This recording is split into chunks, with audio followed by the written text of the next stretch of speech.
What if I were to suggest that you play a key role in the awakening world?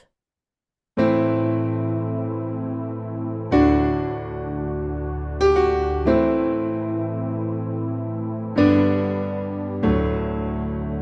that you are watching this because you have heard the call.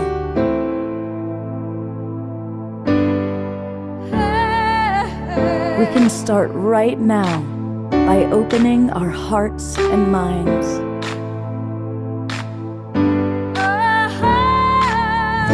Welcome to the awakening world.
Good evening, everybody. Welcome to the Awakening World. I'm Love Coach Scott Thomas, and it is the Chinese New Year, the Lunar New Year, and we're going to celebrate that. We're going to learn all about how we have shed our snake skin and we're riding forward like the fire horse.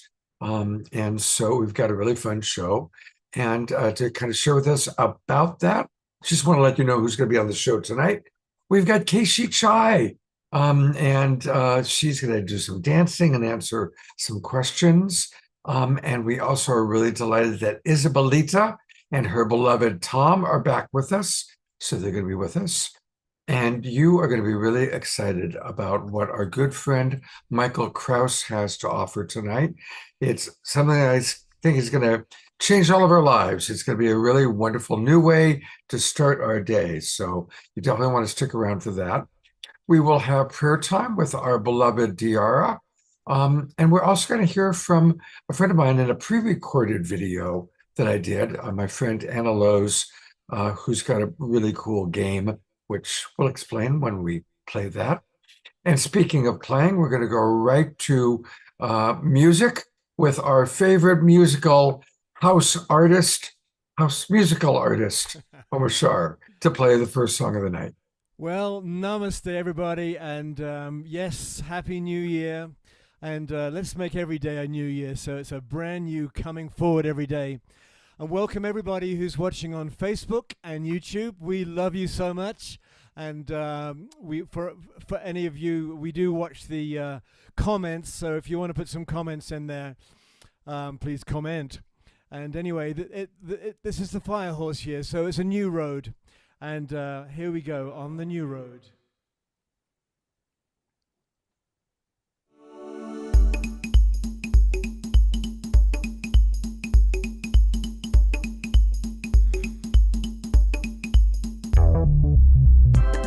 Just look at us now, waves of inspiration filling all our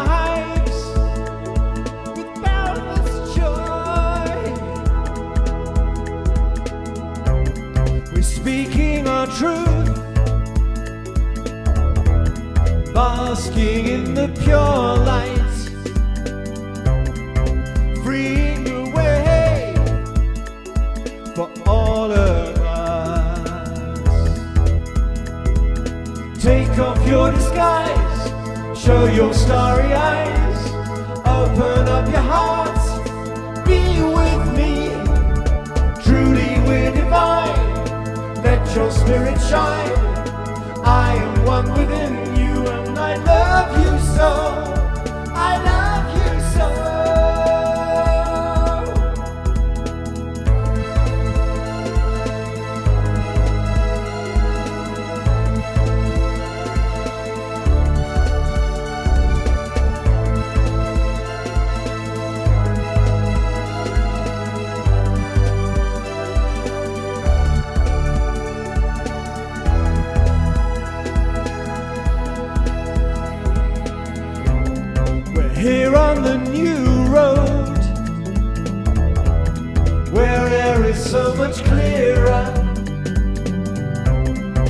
creating a world of ecstasy.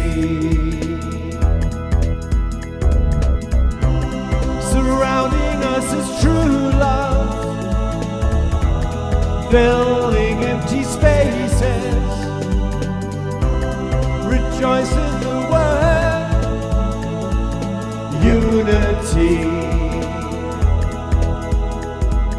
Take off your disguise, show your starry eyes, open up your heart, be with me. Truly we're divine, let your spirit shine. I am one within you and I love you so. I love you so. Take off your disguise, show your starry eyes, open up your heart, dance with me. Truly we're divine, let your spirit shine. I am one within you and I love you so. I love you so. Take off your disguise, show your starry eyes, open up your heart, be with me. Truly we're divine, let your spirit shine. I am one within you and I love you so. I love you so. La la la la la la la. Bum bum ba da dum ba dum ba da da da da dum ba dum ba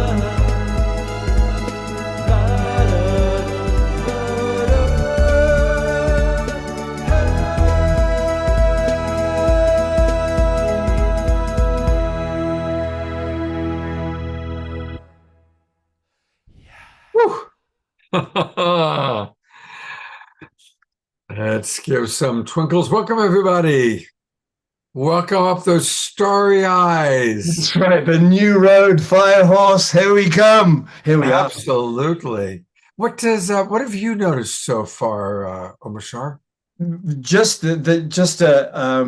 I'll call it an amalgamation of several timelines of several dimensions. In the last 2 or 3 or 4 days, there's just been such an immense amount of information coming to me. But what it's done is, rather than get overwhelmed, it's forced me to discern.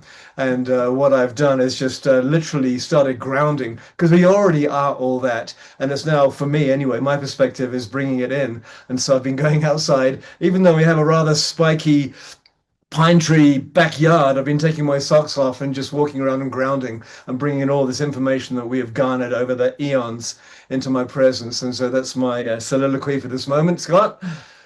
Fantastic. Thank you so much. And courtesy of our dear Dorina, here is a beautiful, beautiful vision for our happy new lunar year, 2026, the year of the fire horse. Now, it's the year of the horse every 12 years, but it's only the year of the fire horse every 60 years. And let's take a moment. And as I say each of these 7 words that we're looking at, let's just really do an inventory with yourself. How are you at attracting or manifesting or experiencing more passion in the next year? More prosperity, more abundance, freedom, spirit, strength, and luck. So that's what part of what we're going to be working with. And to learn a lot more about what's possible, we're going to turn it over to our beloved friends, Isabelita and Tom. And Isabelita is one of my oldest friends that appears on the Awakening World. She was with us recently. And Isabelita, please share with us kind of your understanding of the Chinese New Year. And I know you're also going to lead a meditation for us. Thank you, Scott. Happy Chinese New Year, the fire of the horse to everybody. I'm excited. So I have a lot to say, but I would like us to just share a few breaths together and arrive here together in the Zoom room and others on the other Zoom room. And let's just have a couple of breaths together.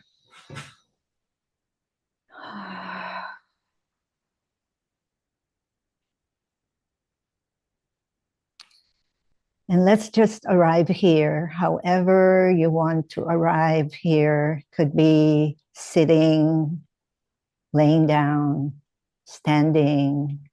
There's no right or wrong to arrive. To arrive in the present moment with myself and with everyone else.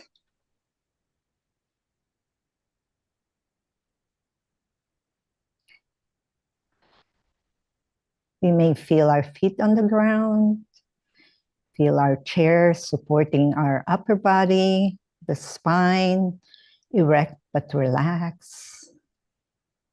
We may soften our face, our jaw, our forehead. Perhaps soften neck and shoulders. And the rest of the arms. Hands touching each other or on your lap. It's just a reminder to arrive here in the present with myself and with everyone else. Maybe feeling the feet touching the floor.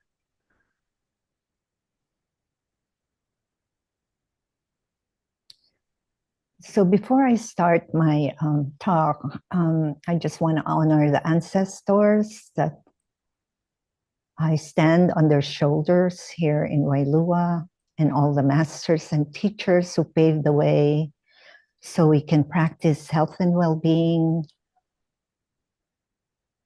And to each and every one of you who are here. So before I start, I wanted to just have a little information, you know, what Qigong and all the, you know, in relationship with the fire horse that we are working with.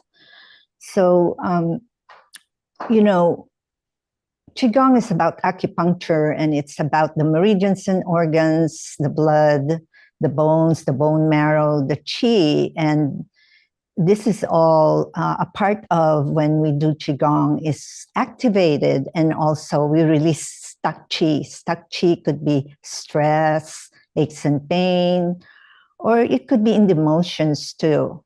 So just wanted to just run through those areas, like here in the upper dantian, we call it dantian, it's the energy area. It has to do with the brain, the pineal gland, the five senses, and the motor skills. Without the motor skills, we can't move. So these are the areas that we move and we enhance when we do Qigong. And then we go to the middle dantian, which is the heart, the lungs, the stomach, and the spleen. So we call it dantian, okay? And then in the belly, here, is where the digestive organs, where we metabolize food. And also this is where the reproductive organs are. The uterus, the ovaries for women, prostate for men, the major organs, the kidney, the bladder, the liver is all here. So they're all a big machine that works together, you know, to make us healthy. So when there's no stuck qi, then we could experience the electromagnetic energy. So those just a simple theory of traditional Chinese medicine based on acupuncture. The Qigong is based on acupuncture. Acupuncture, you receive the treatment of the needles, but the Qigong is more active. You move those acupuncture points. So they're marriage. So those are the important factor that I just wanted to impart with you as far as what Qigong is about, because most of you maybe don't know what Qigong is. So the next one is the excitement of the year of the horse. So the year of the horse, I'm not an astrologer, but in Chinese medicine, when you talk about the elements, the 5 elements, the earth, the water, air, metal, fire. So the fire represents in Chinese medicine the heart. So the fire horse, fire is the heart. So they work together. The fire represents the heart, which is joy, compassion, love, peace, connectedness, and more so like more introspective. And the fire, as you know, the fire, Scott already named a lot of the things that we will work about the fire, but the horse is more energy, more leadership, more action, vitality. It's more of a really charge.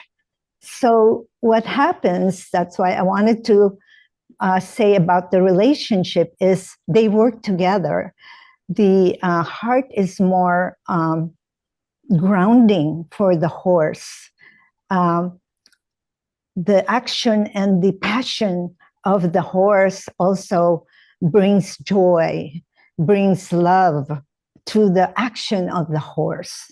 Those are the things that I just wanted to share about the relationship in 5 elements between the horse and the heart. And it's so auspicious because a couple of days ago, it was Valentine's Day, and here is the fire horse. So they kind of, it's like a perfect symmetry, rhythmical part of the arriving of the horse. So, you know, like Scott, for example, what was your year, your animal year this year? The ram. So that's a goat, right? The goat. Yeah, it's sometimes they're called the ram. Yeah, sometimes the goat is a good partner of the horse, because the goat is very more like reassurance. It wants reassurance, and it wants more groundedness before it goes to action. Well, the horse is ready to move, but for all of us, whatever our animal horoscope is could be the pig, could be the snake, it could be the dragon, rabbit, you know, whatever that is for you, if you are perhaps working on something and it's slow, and maybe you're thinking of something you wanted to achieve, like a goal you want to get to, but you're just not able to do it. Well, the energy of the horse will help you ignite, help you achieve your goals. And whatever is stuck or slow, the energy, the medicine of the horse will help ignite those areas in your life that you wish to accomplish.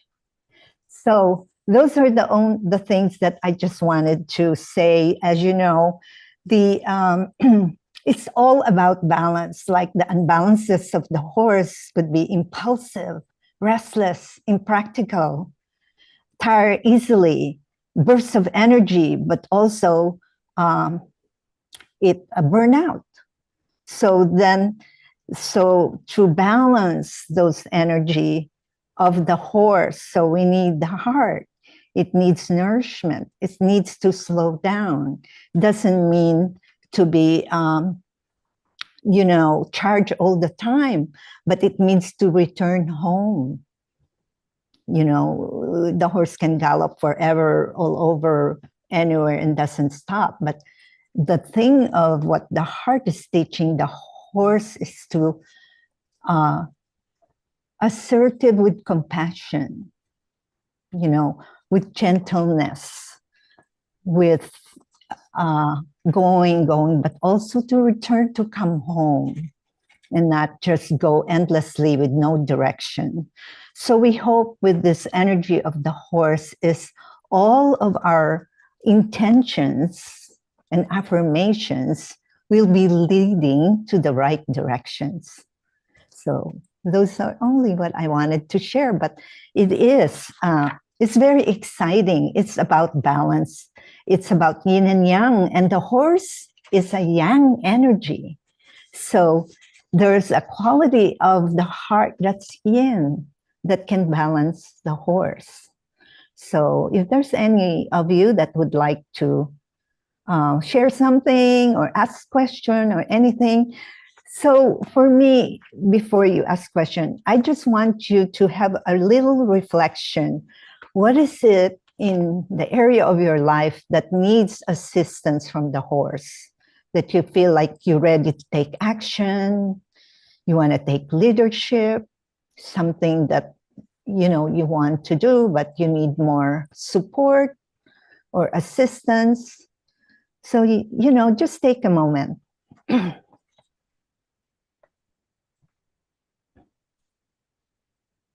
Perhaps freedom.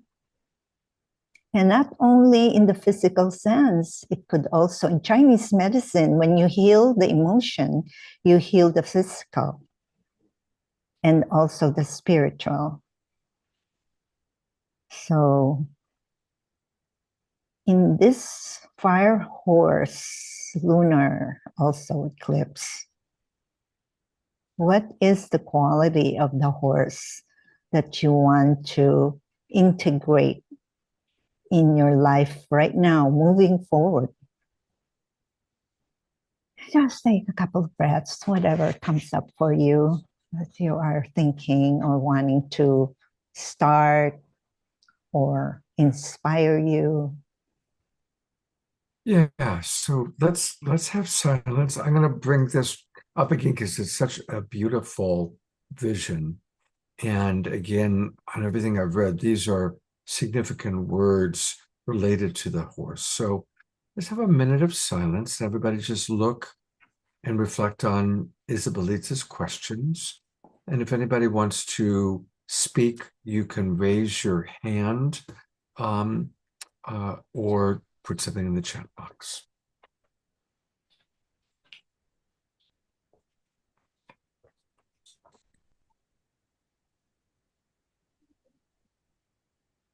Oh, there's chat.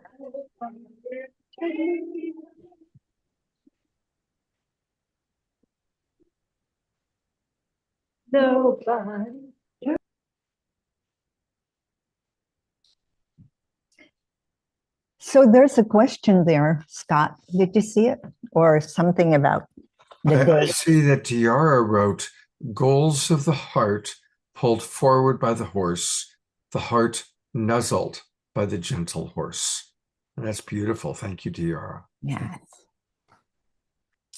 And if anybody else wants to share, remember, you can always raise your hand electronically, just on your computer, doing what I just did with a little automatic hand comes up. But that's helpful because then you go to the front of the audience. Is there anything anybody would like to share?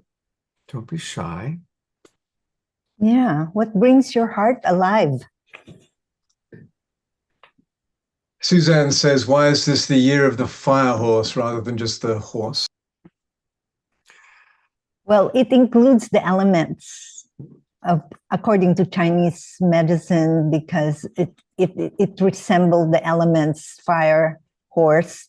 I can cover a little bit of that. Sure. So the 5 elements in Chinese medicine are water, wood, fire, earth, and metal in that sequence. Okay. And so there's the 12 animals, which is a 12-year sequence. At the same time, there's a 5-year sequence going through cycle going through the different elements. So this is the year of fire. and it's the year of the horse at the same time. So next year will be an Earth year, and it will be the next animal, which I don't remember what it is. So that's why Scott at the beginning mentioned that it's a 60-year cycle total, because there's a 5-year cycle of elements and a 12-year cycle of animals. So the last year of the fire horse was 60 years ago, and the next year the fire horse will be 60 years from now. The fire. I see that Keishi put something up, so I'm going to pin Keishi for a minute, and this helps to explain it. So there are the 12 rat, ox, tiger, rabbit, dragon, snake, horse. Of course, we just are coming out of snake into horse. So next will be sheep, then monkey, then rooster, then dog, and then pig. And then at the top, you can see where it has the fire, earth, Yeah, metal, that's the water, elements. wood. Yeah. Right. Those are So it corresponds. Right. So probably next 12 years from now, it'll be the earth horse. Then 24 years from now, it would be the metal horse. And I so don't, on and so forth. I don't know that it goes that way, but okay, possibly. I mean, just theoretically then. So Beautiful. And so, this is actually, thank you for holding that up, Keishi. yeah, Let's thank just you, take a moment. Tashi, thank you. Yeah. And okay, so anyway, whatever that intentions or aspirations that you need the medicine of the horse that come, maybe you don't think of it now, maybe later you will, and the fire horse will assist that movement. Yeah. And also working with the unbalance of the horse, like we have it in ourselves as well. So working with those unbalances, bring the fruition, bring the element of the fruition of the chi of the horse that can bring the goods to what you aspire or whatever you are thinking of. You need help or you're stuck with, the fire horse will help you move in a gentle, compassionate way. There's a raised hand there. Yes, Dia Therese, please unmute, and would love to hear what you'd like to share, Dia. Okay, am I unmuted? Yes, I am. Yeah. Hi. Oh, Hi. this is so wonderful. It's wonderful to see you two again. Yeah, thank you. This is very basic. I need that fire horse. I choose to have the energy to light more of a fire under me, because I need that. I want that. The domestic, all the domestic done, and everybody knows what that means. Keeping a house up and etc., so that I can do the things I love. My meditation classes with Dr. Cat Lewis, and the music, the piano and the guitar and the singing and all the programs. No, so that's it. I want that the fire horse to light a fire, I guess, under me, because I'm the one that knows how to do it. So thank you. Beautiful, Dia. Thank you so much. And let's just take a moment and send maximum grace. And imagine Dia Therese on that energetic fire horse, moving forward in wonderful, wonderful ways. Absolutely. Thank you. Ditto. We're almost out of time, We've- Lolita. So I want you to, because I want to hear Tom's musical song. So Okay. whatever last thought you had, and then Tom. Okay, so this is the last one that it's a poem, a short poem from the fire horse. Shall I Wonderful. read it? Yes. Okay, so this is from the fire horse that came through, and I wrote it down in my meditation.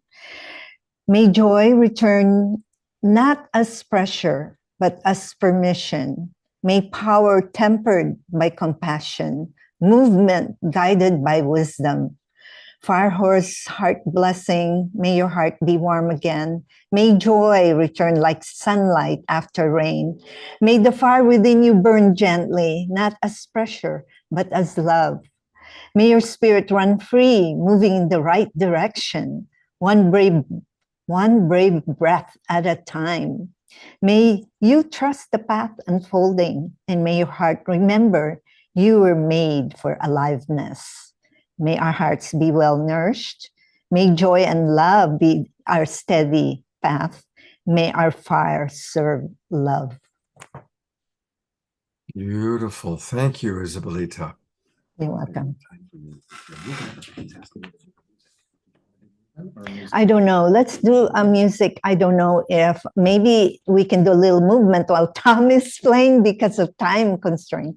So you let me know, Scott. Well, I mean, if you want to give one simple thing for people to do, but I also want to really enjoy. I know that Tom's going to do a bit of a chant that we can tune into. So Yeah, a so simple movement you want to suggest? yeah, we can just do. It's all about the heart. While he's starting, we can all just massage our heart, I like palm to palm.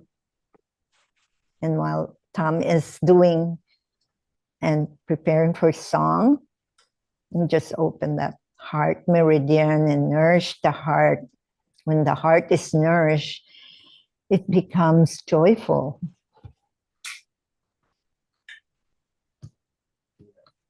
Okay, and then just tap, tap, tap, tap.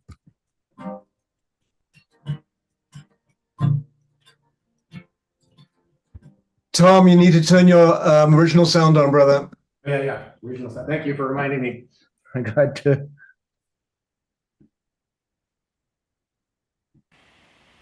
Thank you. Okay, here we go.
I'd wear you diamonds bright. Nothing to get what excite. If I could dream of you tonight for your love, for your love, for your love, Call and response. for your love. Tell them call and response. Call and response. Call and response, everyone. Narayana, Narayana, Narayana, Narayana, Narayana.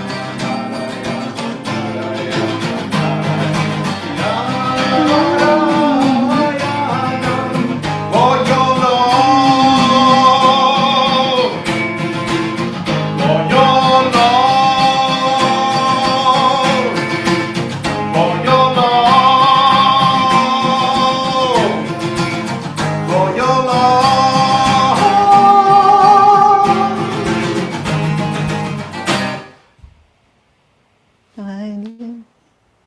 Well, Okay. Oh, thank you very, very much, Tom and Isabelita.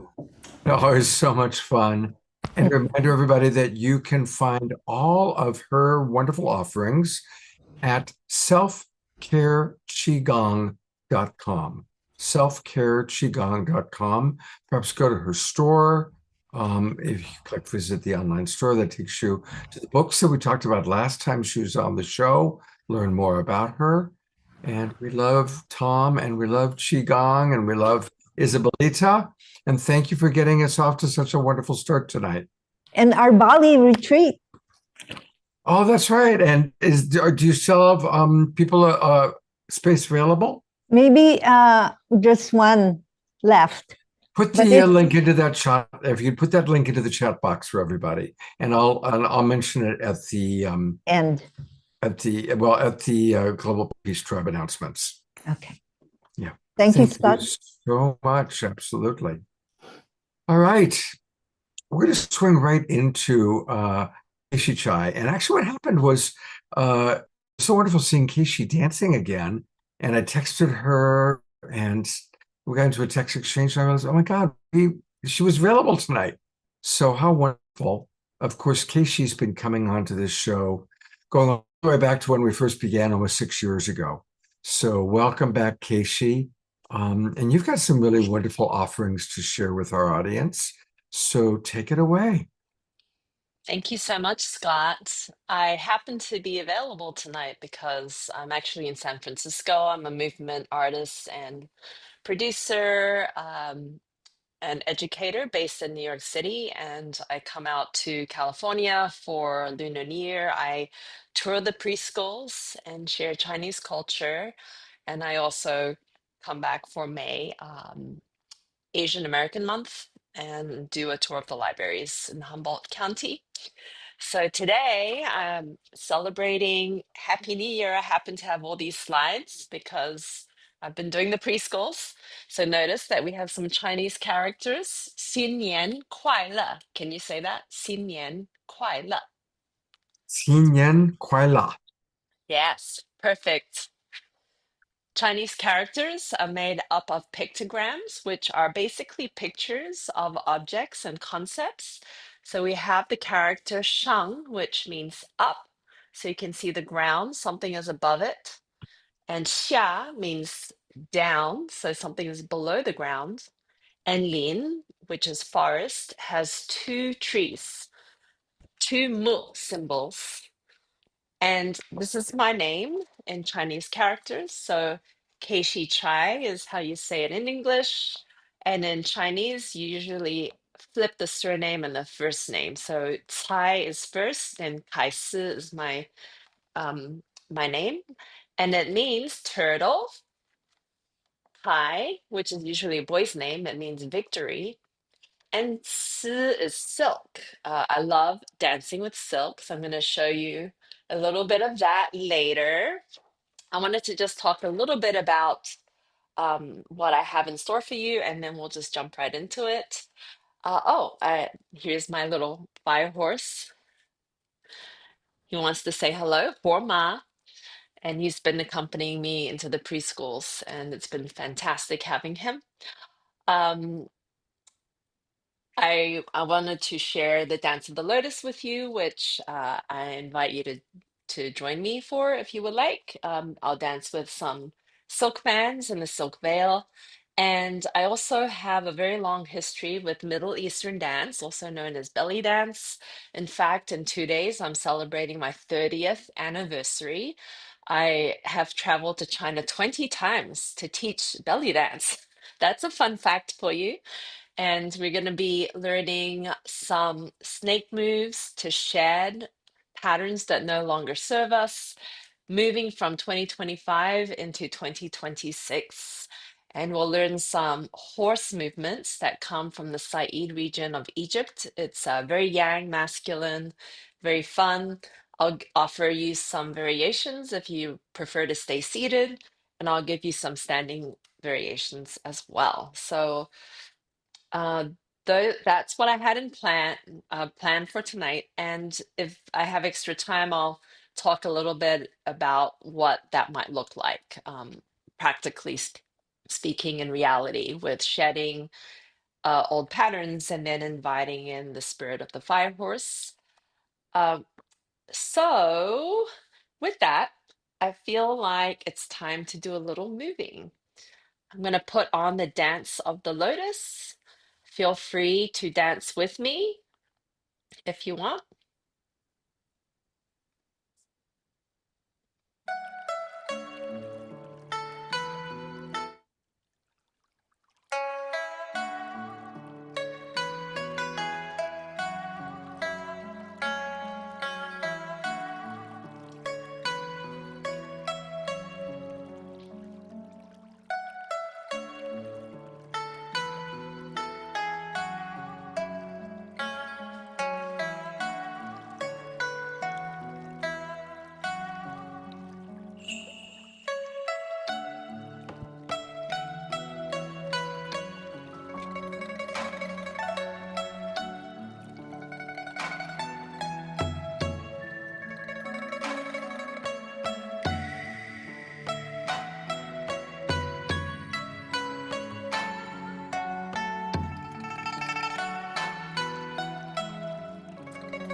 All right. So Oh, I'm just going to tie this around my hips. We're going to dive straight into the snake. And the snake of 2025 is the wood snake. And the wood element represents upward growth. So you can do this seated, you can do this standing. Let's bring our hands together. We're going to grow our hands up like a seed growing up into a tree. Down and up and down. Beautiful. Let's do that one more time. And make a hole with your hand. You're going to dive down and come up. The snake dives down into the earth, into the underworld, and comes up. We're pushing the hands down, shedding our skin, coming down and up. Let's put it together. Grow, expand, diving down, listening to the planet, listening to your intuition, listening to your wisdom, and slowly coming up and diving down, shedding your skin. Now reach right arm and down and left arm. These are called low snake arms. Breathing.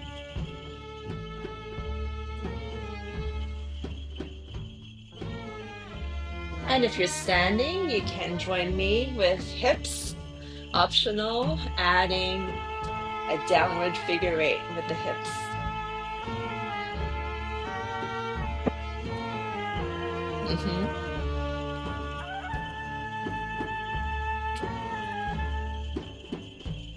Breathing. And let's bring the arms up and just shed our layers off our arms, off our legs. Now we're going to move into the energy of the horse. So the horse is a masculine rhythm. Isabelita talked about it being a yang energy. So you're going to take your heels and drop them down into the ground. You can lean your weight further back. If you're seated, you can drop your shoulders down. Down. So this stance, it comes from the Said region of Egypt. So this is in the south. Very masculine. 4, 3, 2, and 1. You can step, lift one knee up, and step, lift the other knee up. Right foot, left knee up, left foot, right knee up. I'll show you from the side. You can add a little drop with your heel. Arms are going to move to the head. You can drop your shoulders if you're seated. If you want, you can add your legs.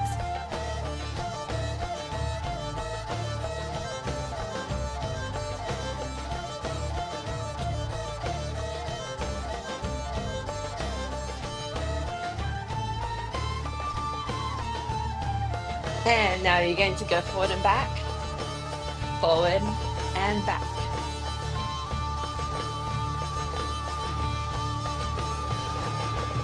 Three, 2, 1, and then you're going to go forward and pivot.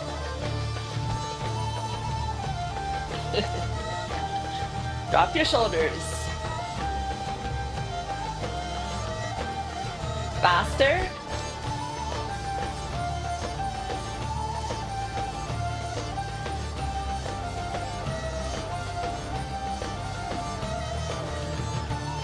Dancing like a horse, moving through space.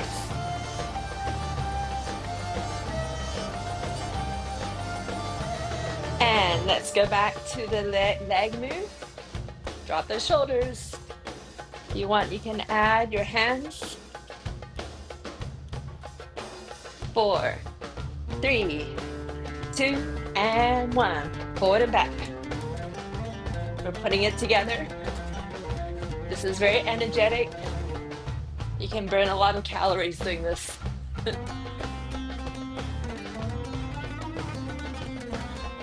Side to side.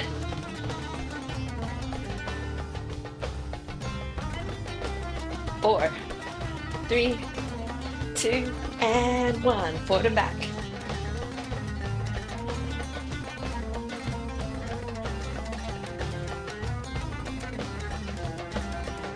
All right, shake it out, everyone. Good job. Just wanted to give you a little taste of what that looks Casey, like. you are amazing. You really, I mean, first of all, you can talk so clearly, do all that dancing, guide us, and you totally pulled off looking like a dance. You were dancing and you were a horse at the same time. You did it. I want to read some of the comments coming in from the audience. Susan Bloomquist writes, "What fun!" Omushar writes, "Absolute perfection in dance. What a talent." Eleanor Joy writes, "Casey, you and your dancing and music are a true work of art. I'm participating vicariously and loving every second of this." Susan Bloomquist writes, "Casey brings us a perfect celebration of this new year." Tim writes, "She is masterful," and Eleanor writes, "I agree. Stunningly beautiful, much gratitude. So graceful and lovely in her movements. Beautiful silk swinging and beautiful music. Such a treat to have Casey. Beautiful, graceful. Yes, this was so much fun." So our audience is loving you. Aw, thank you so much. Thank you. It's a pleasure to come here and share. Yeah, I wanted to talk a little bit about what that means, the horse and the snake as archetypes and how that can serve us. I've been working with some of my students in New York. I have a school called Belly Queen, and we're working on an archetypes course right now. Years ago, I studied drama therapy and dance therapy at the new school, and I was introduced to the power of archetypes for transformation, for healing. And so, through the lens of the archetype, it allows you to create another imaginary reality. So, there's your everyday reality, and then you have the archetypes. And in that space between the two planes, um, is transformation and healing. And we're able to move out of our comfort zone and reach into different aspects of ourselves, or maybe it can seeing ourselves through these archetypes can help shine a light into areas that will allow us to move out stagnant blocks. Isabelita talked about the stagnant chi that we have in our system, and part of shedding what no longer serves you as the snake is about shedding these blocks, whether it's internal with limited beliefs or the physical manifestation of stuck energy in your intestines and just getting it out, whether you need to drink celery juice like I do. I drink that when I can, almost every day when I'm back in New York and I have my juicer, and that keeps me regular. So I recommend that if you need help in that area.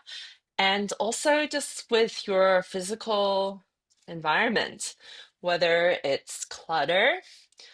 And I want to give a shout out to Andrew Mellon. He's an incredible organizer. I'm currently in his 10-week course, and he talks about the three main principles of the organization triangle. We've got like with like, so all like objects belong together, and everything has a home. So when you come home, when I come home, the mail has a home, the my purse has a home.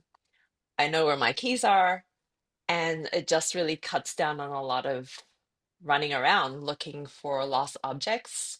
And one thing in, one thing out is this last principle, which is can be hard because when you bring a new object into your house, you have to release something else. So that's something I'm still working on, decluttering, but I've gotten really, really far with that. So that's part of shedding for me. That's how I interpret the snake and letting go of what's limiting yourself inside as well as outside. And in 2022, my husband accepted a job in San Francisco, and he worked out here for 2 years. And I was bouncing back and forth between New York and California. And changing the environment was just a wonderful opportunity to have a reset in middle-aged life. How often does that happen?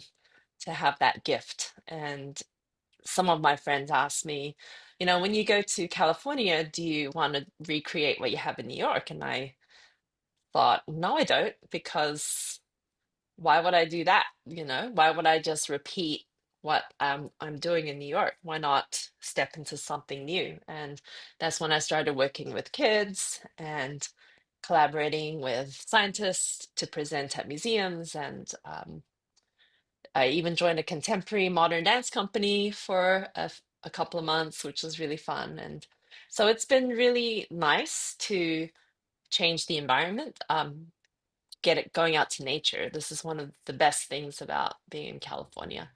It's raining a lot right now, so I'm really keeping my eye on the sun and hoping it'll come out by Friday because I'm heading back to New York on Saturday. So those are a couple of thoughts I had, and also um, this idea of speed, because a few years ago I had this vision where I was racing down this one highway, doing my thing, very involved in Middle Eastern dance, belly dance, doing all the things there, going to the festivals, performing, and traveling the world. And then I saw this other highway come up that was more connected to serving Gaia and using my gifts to help her and the next generation. And when I was rocketing down this one highway and I was thinking, how do I get over there? Like I could see it, but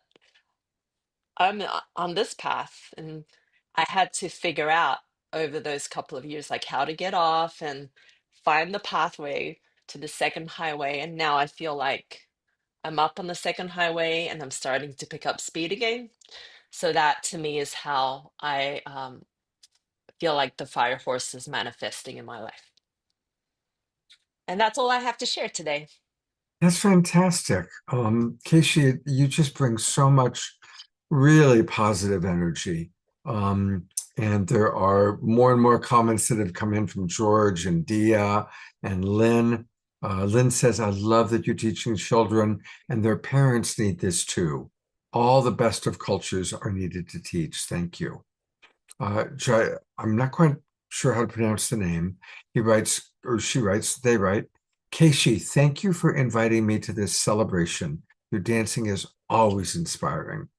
And as Abilita and Tom said, so beautiful and graceful. So more and more, yes, clutter be gone. Clutter be gone.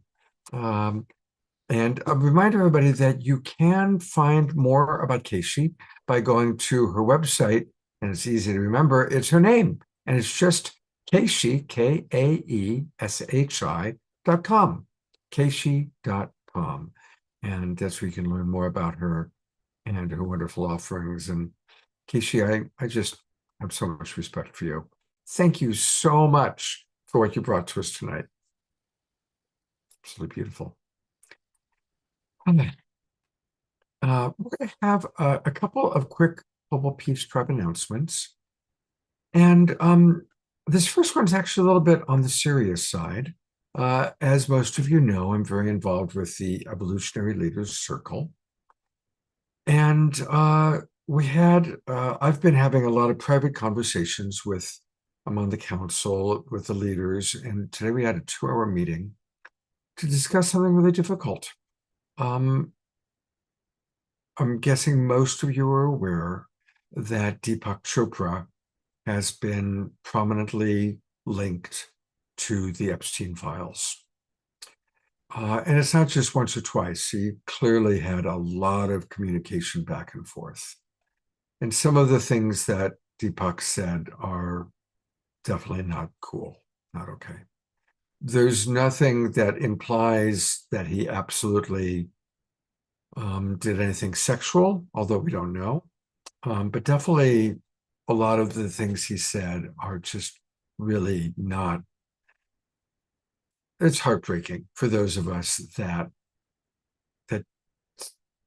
want to see any spiritual teacher walking the talk and not saying inappropriate things.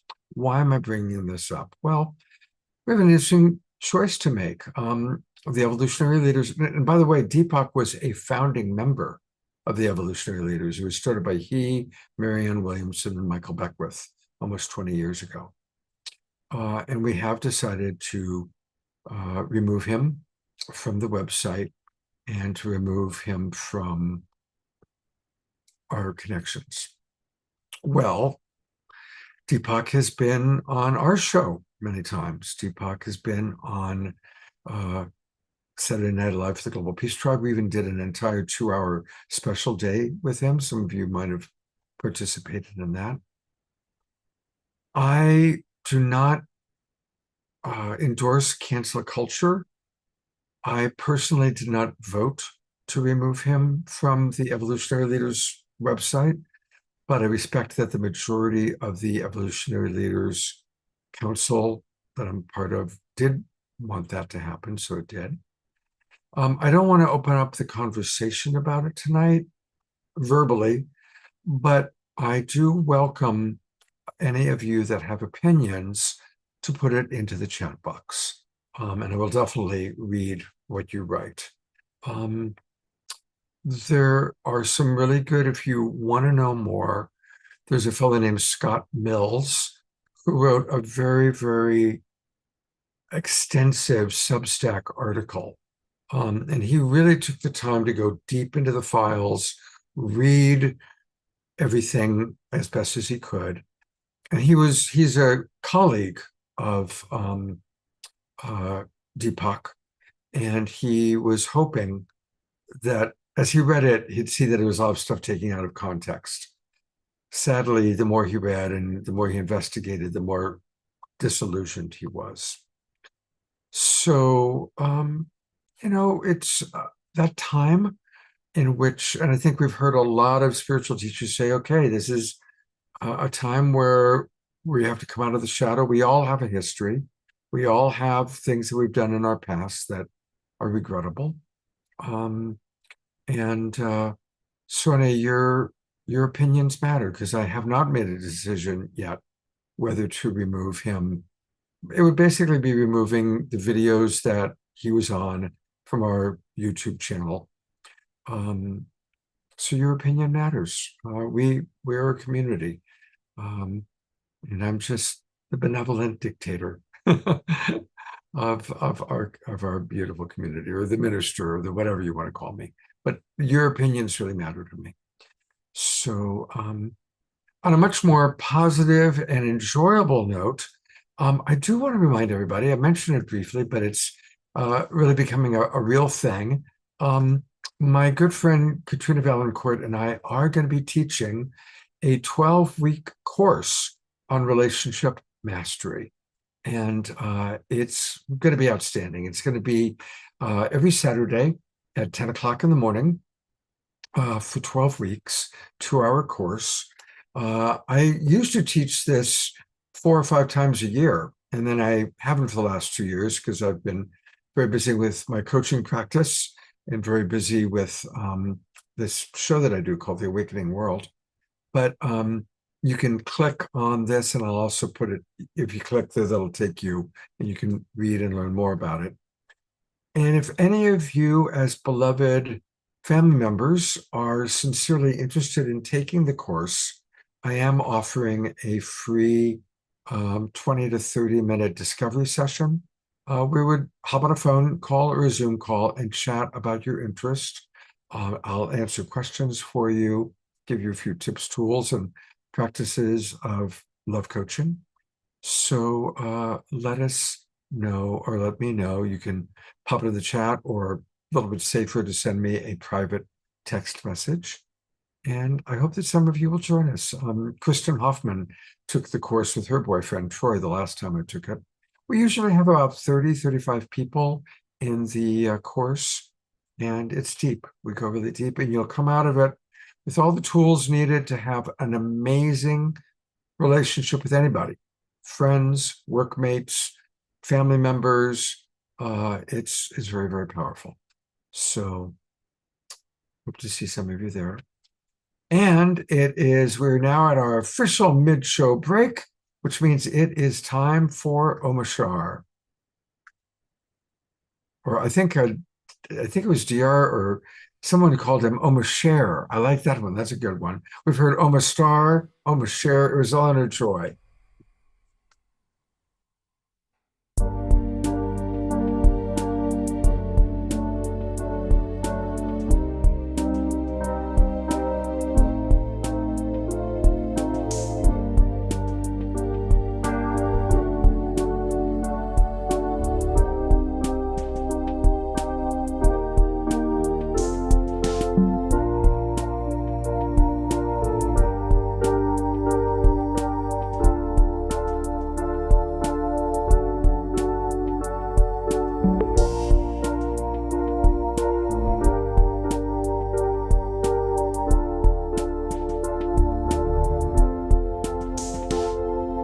Changed like a butterfly.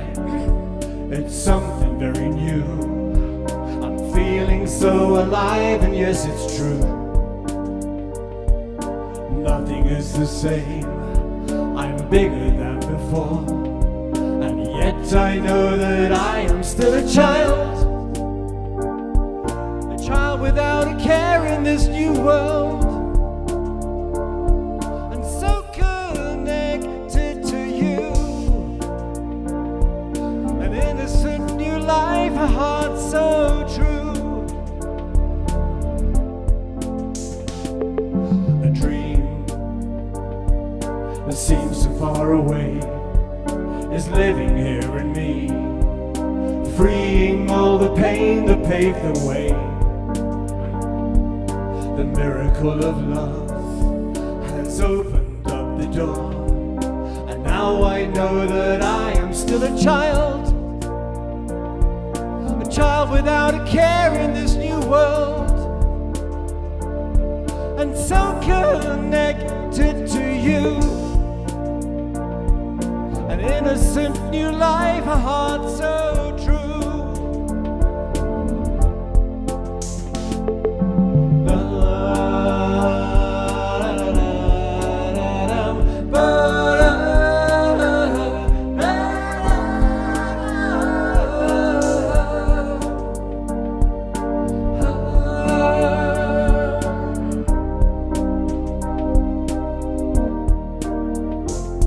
My heart is beating once again. I'm feeling so secure, and yet I know that nothing's like before. My mind is now at peace, no need to know the way. And yes, I'm glad that I am still a child without a care in this new world, so connected to you. An innocent new life, a heart so true. I'm still a child without a care in this new world, and so connected to you. I'm innocent and deep and pure and true.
What a sweet and beautiful song. Let's give some twinkles. That's a really beautiful, gentle, sweet. Thank you. I'm bouncing around. Why am I? Yeah, the what you were sharing before threw me for a loop, brother. And so I was looping and snooping during the whole song there, trying to remain focused after what I just heard. And yeah, just sharing my truth. Yeah, well, it was amazing how you played such a sweet, gentle song afterwards. And I do want yeah, everything is definitely pre-created before we even come in, and in that was the perfect balm for what we just heard, I think. Yeah, it was amazing how you did that.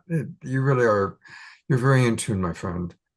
Yeah. I have put into the chat box, if anybody really wants to go deeper into read what Scott Mills wrote. He really did his homework. He spent a lot of time going deep into the files and bringing up what was said and what took place. And so it's painful. It's painful to read.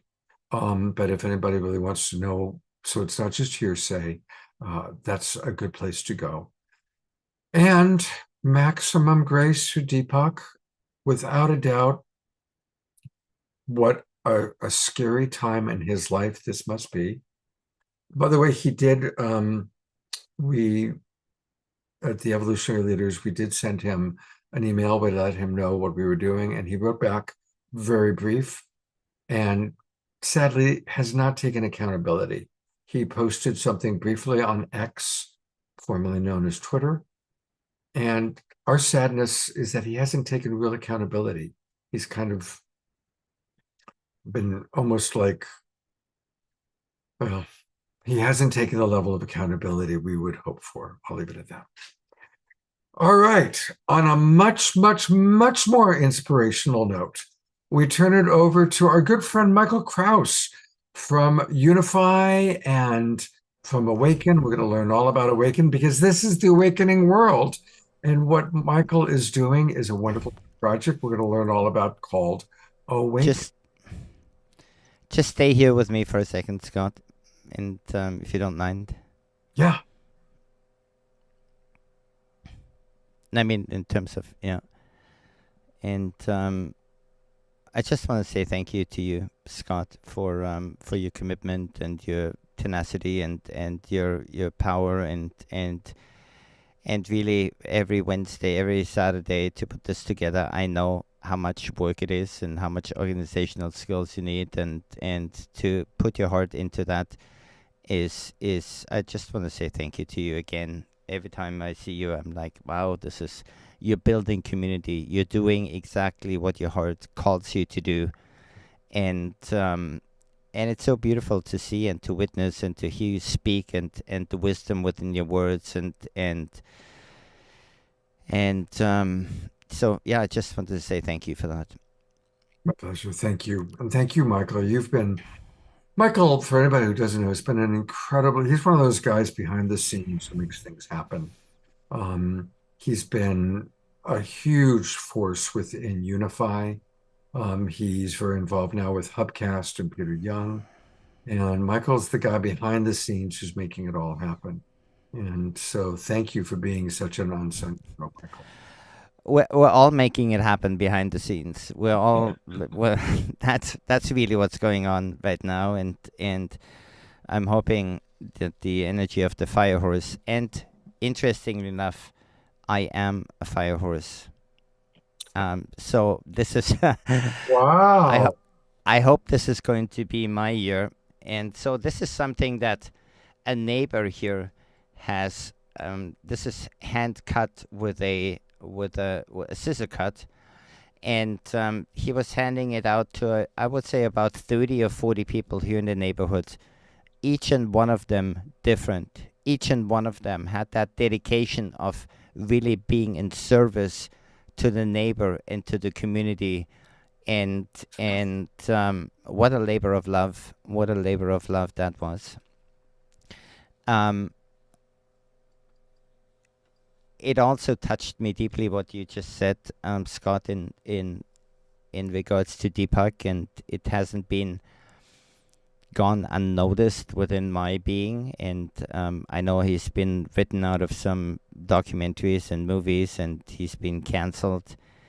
And I had a conversation with somebody who is a good friend of his, and talking about responsibility.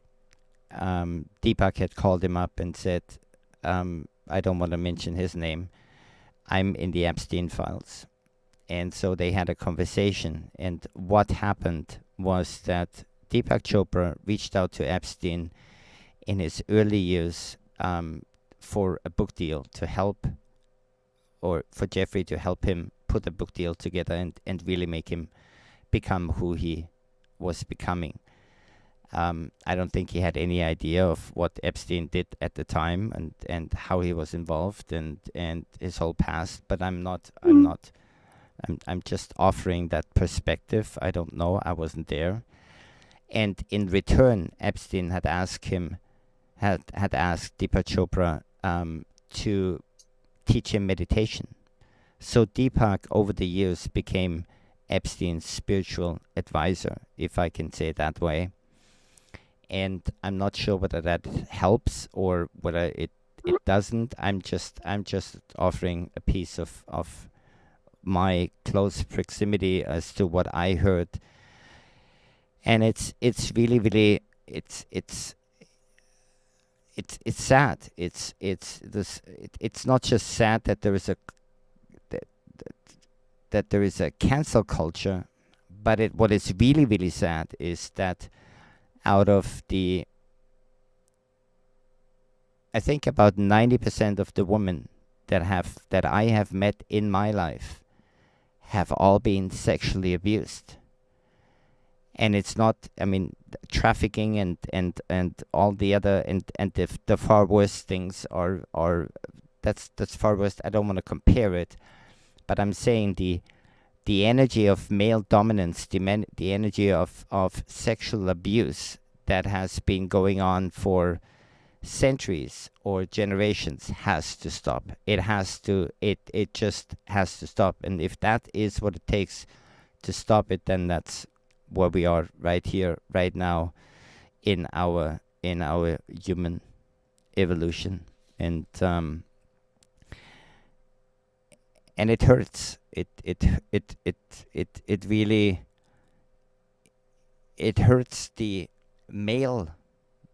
masculine aspect of myself to hear about the traumas and hear about the abuse and hear about the atrocities and the suffering and that has been going on for a long time. And like I said, it's time that it has to stop. Let me just switch the energy here for now. Thank you, Isabella and Tom and also Keiichi and Omar Shar and what it all comes down to really is the power of music to also uplift us, to bring meaning to our lives, to express different cultures, different ways of being and perhaps even belief systems and how important music really is in our daily lives. And so I just wanted to say thank you to all of you for your contribution. I want to take a step back into the fire hose, perhaps. And I was listening to Richard Rudd from the Gene Keys the other day, and he was contemplating on the fire hose, and I just want to share a little bit about what I've learned from him in his contemplation. And he said 60 years ago, 1966, was the beginning of the computer movement, if you can say it that way. That's when the internet first started to come together and people were experimenting with it, and it had a huge impact specifically around our relationship with time, because the internet speeded everything up. Now, 60 years before that, in 1906, it was the revolution of the cars, the motor cars being built, and so there was also this thing about speeding up time by being faster. 60 years prior to that, that would have been 1846, was the invention of the telegraph and the sewing machine, which also had to do with time. And then 60 years prior to that was the invention of the steamboat. So, like Isabella said, there is about fire hose. There's something about ignition and taking action that is really predominant in those years that we experience every 60 years. And Keiichi said she used racing down the highway, and that terminology, and then kind of taking a step back, perhaps contemplating and finding her different highway or the second highway, and then getting onto that and the question also, how do I get there?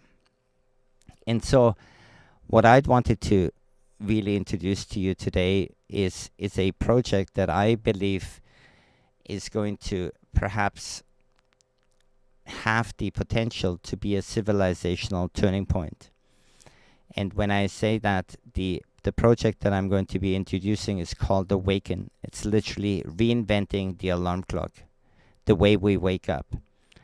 And I'm talking about a civilizational turning point from an understanding that for generations, if not since the beginning of humanity, we've been waking up in survival mode.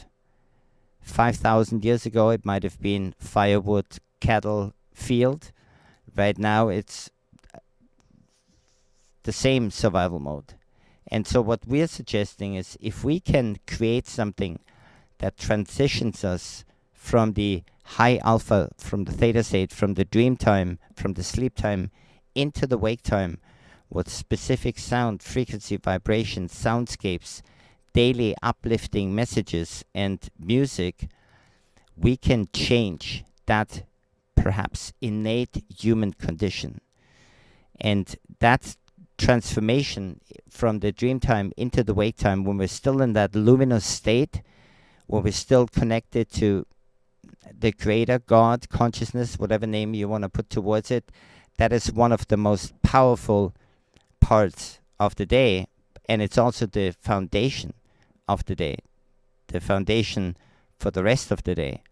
And so if we can wake up in greater coherence, in greater harmony, and greater purpose, and greater connection, I believe we can create a civilizational turning point. That is for the individual. If we can create greater well-being for the individual first in the morning, then it's going to have a ripple effect into families and communities. But the vision behind this project is more than that. It is about seeding a specific frequency of harmony and coherence around the planet.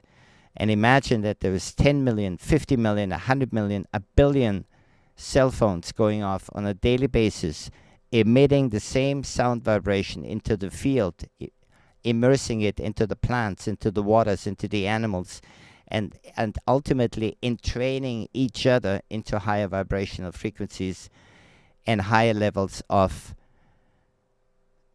coherence. And a few months ago, I did a presentation, and when I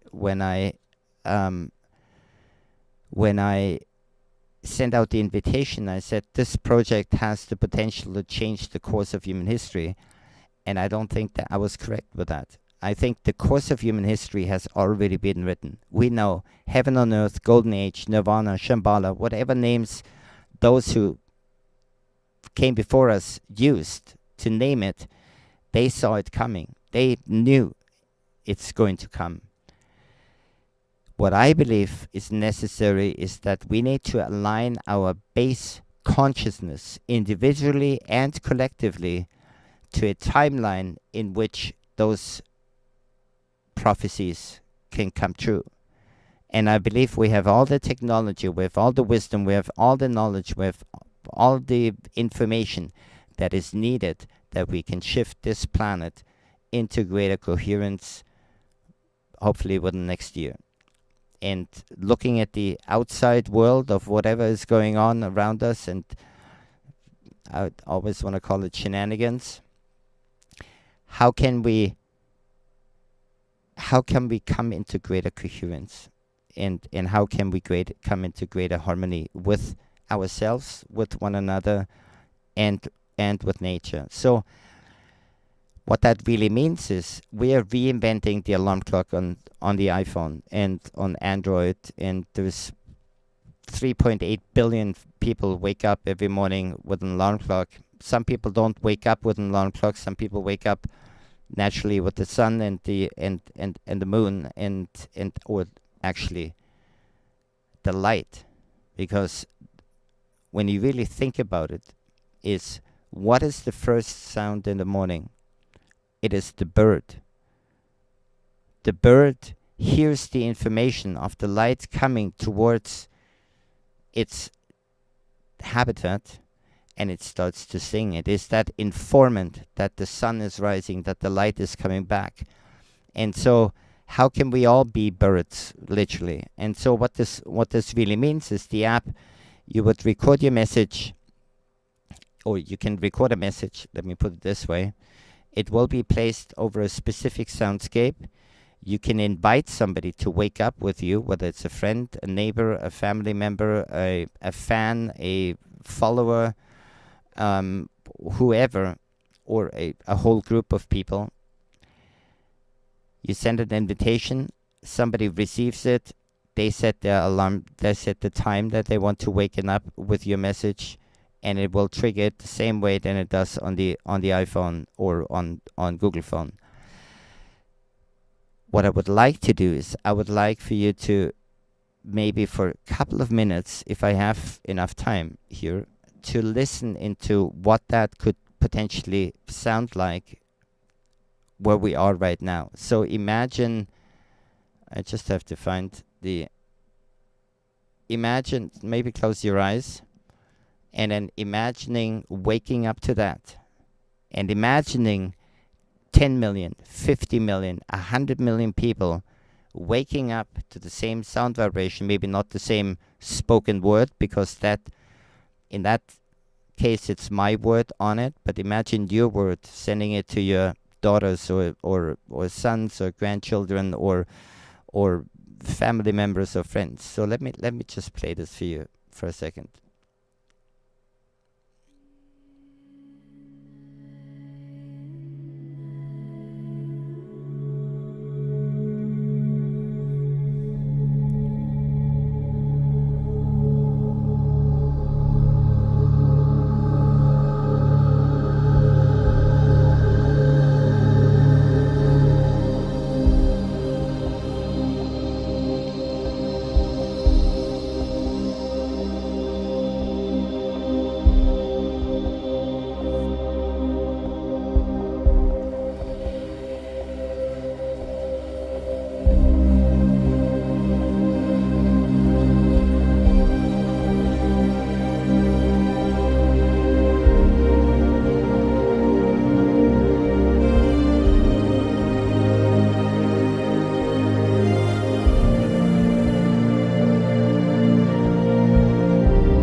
beloved world. The light is rising, and so are we. Every breath a reminder that we are one heartbeat of the same creation. Today, let us awaken not just from our sleep, but into remembrance. Into remembrance that love is what we're made of, and peace is what we're here to share. So take a deep breath and let this new day begin in harmony, in gratitude, in love. And as the sun rises, let it remind us of what's possible, that we hold the power to awaken each other. A word, a song, a touch, a moment of kindness can ripple through time and change the course of our shared future. So ask yourself, who will you awaken today? And who will awaken you? Because the future is not something we wait for. It is something we awaken to, together. The time has come for a civilizational turning point. We are the ones we've been waiting for.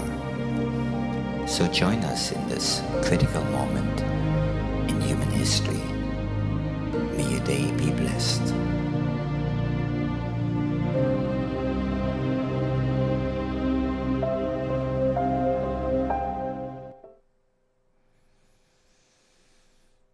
Sorry, I know I'm running out of time here. Michael, I want to just say I love what you've created. Obviously we've talked about it before. And I want to let the audience know that I'm really grateful that I've become a member. And Michael's going to show us how to do that. But here I am proudly showing that I'm now part of the founding members. Yeah, I put a link in the chat, and so right now the opportunity is not just to leave within this app. You're going to be able to record messages and invite people for up to 10 years from now. So for people to leave a legacy for their children, their grandchildren, or leave a legacy for yourself, for your future self.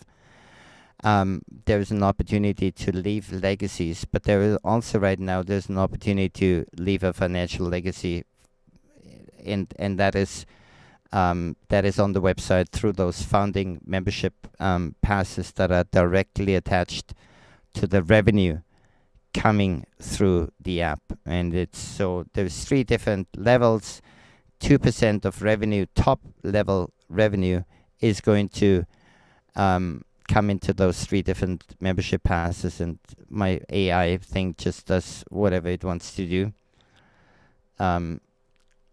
And so I just would like to encourage you to maybe go to the website and think about who are the people in your life that you want to awaken, and who are the people that would want to awaken you. And right now we have, our team is reaching out to some of the greatest celebrities, if I can say that, or musicians on the planet. And I don't want to go into any names, but I'm sure that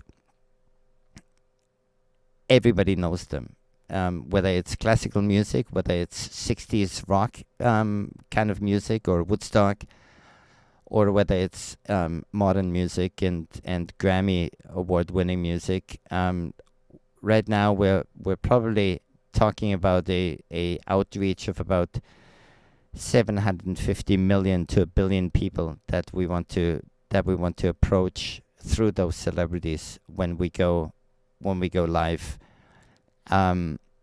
on Solstice this year, June 21st, and I believe we need to come together as one humanity and really fulfill the prophecies of those who came before us. There's been so much suffering, so much agony, so many dreams of all those generations that we are standing on top of.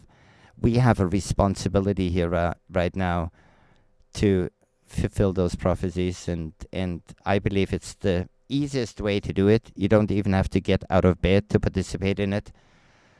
And I feel it's also the lowest hanging fruit in terms of how we can achieve that.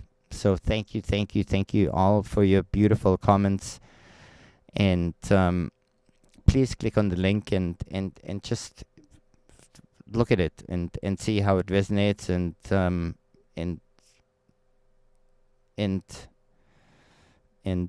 that's all I have to say about that.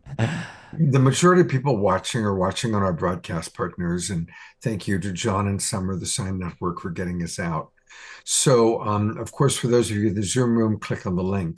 But for those of you watching on Facebook or YouTube, or all the people that watch the recording, and more people watch the recording than are actually in the Zoom room right now, go to awakenapp.global.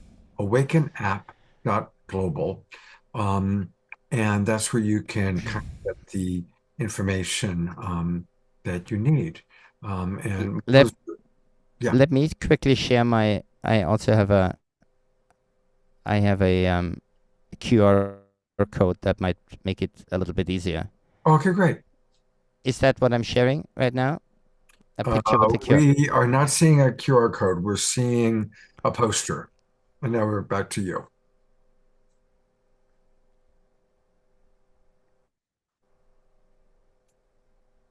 Is that the poster with the QR code here? Yeah, bottom? Right. That's the poster, and the QR code is in the lower left-hand area. Might be too small. Let me see. Might be a little too small I'm going to try it on my phone right now. See if it works.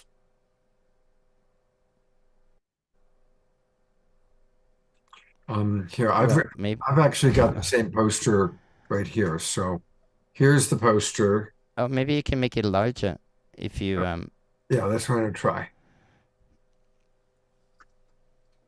Okay, so let's see. Yes, if you, but I'm putting my camera right up really, really close, and it does take us to awakenapp.global. So, awesome. all right. And Thank you so much. Beautiful, beautiful work. And let's put the poster into the chat box. So that's another way that people can get it. So I'm putting it in the chat box right now. There's the poster. You guys, it'll say Scott Katamas PDF. Click it. That'll open the poster for you, and then you can use the QR code that way. And Michael, thank you for what you've created. And we'll have you on the show again to kind of let people know how it's growing and expanding. yeah, I think it takes a village to raise a child, and it definitely takes a village to change the planet. And we're doing it. And so, sending much love to all of you, and thank you for allowing me to share and go over my time by I don't know how many minutes, but thank you for that. There's a question. Dorina Joy is asking, why is the launch not until June 21st? Because we're still building the app. There's also different components that we are as we're building it. There's so many different ideas that are coming in, and one of them came in a couple of days ago, and that is our relationship to time. And so how can we build something within the app that allows you to recognize your specific moment in time based on the stars and the universe and the galaxies and your human being. And we know that for sleep rhythms, in an interval of 1.5 hours is perfect. So it's better to only sleep 6 hours than to sleep 6.5 hours, because you're breaking the cycle within your sleep in your circadian rhythm. And so there's also times where we need rest. There is times for contemplations. There is time where we need to focus on certain things. And I don't think we're always aware of it. I mean, that's the divine feminine, really, is that relationship to time, that relationship to rest, that relationship to nurturing before building something, which has to do with contemplation, which has to do with taking a step back and really. And so how can we learn more about it, but also how can we use technology to make people aware of, well, is it a good time right now to do brain work, for example? You think you want to sit down and work on your computer, but is it actually the right time to do that? And maybe not. But it all has to do with energy, and it all has to do with many different cycles of time and constellations, and so. But it also has to do, I think, globally, to raise not the voice of the divine feminine, because the divine feminine is not a voice, it's an intelligence. And so how can we start to remember the divine feminine intelligence that encompasses everything and all of it all at the same time again? Thank you, Michael. Thank you. I'm sure that you're going to be adding all sorts of new elements. Well, it's all interesting, and we will have you on again when you're really ready for the launch to kind of see how it's evolved. But between now and then, let's all start promoting and exploring the website, and let's definitely have you on in mid-June, close to the solstice, brother. And thank you again. Awesome. Thank you. Much love. Well, we have a lot to pray for, don't we? And so it's prayer time. Desiree is taking the night off. And we sure are grateful that DR is always here. Thank you, DR, for being so loyal and so devoted. And I'm going to turn over to you for our evening prayer. Thank you, Scott. Yes, I knew tonight was going to be potent. And Michael, that was so beautiful. You have such a gentle presence, and just really acknowledging that and weaving more of that into our prayer time.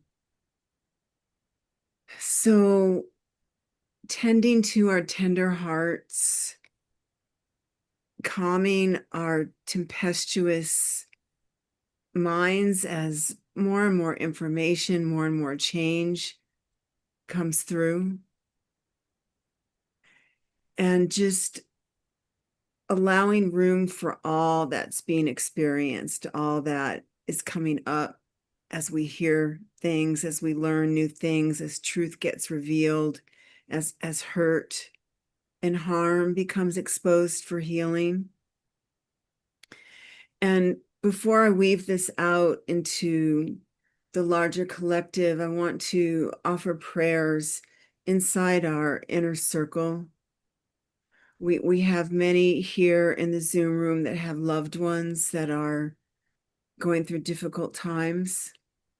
And so praying for the families of each of us inside our family, and offering tender, loving compassion for the grief that may be being experienced. And again, we're going to send that out to the larger circles of grief that many people are going through for and because of the disillusionment. Also, sending in prayers for those of us inside our inner circle and outer circle that are starting new projects, for interviews coming up, for having divine light come through when we're making a pitch for these projects and products that are changing the world. Looking inside here in our chat and prayer requests for a young monk, an old soul, a young monk, and his grandmother is passing. And so, as this year of the fire horse does move us forward quickly, may the hearts that were hardened by events warm and melt, and open in a way that allows for our love to be present, and yet having a type of a distance that allows us to watch and be present to the things that we're seeing without taking in any of that inner harm.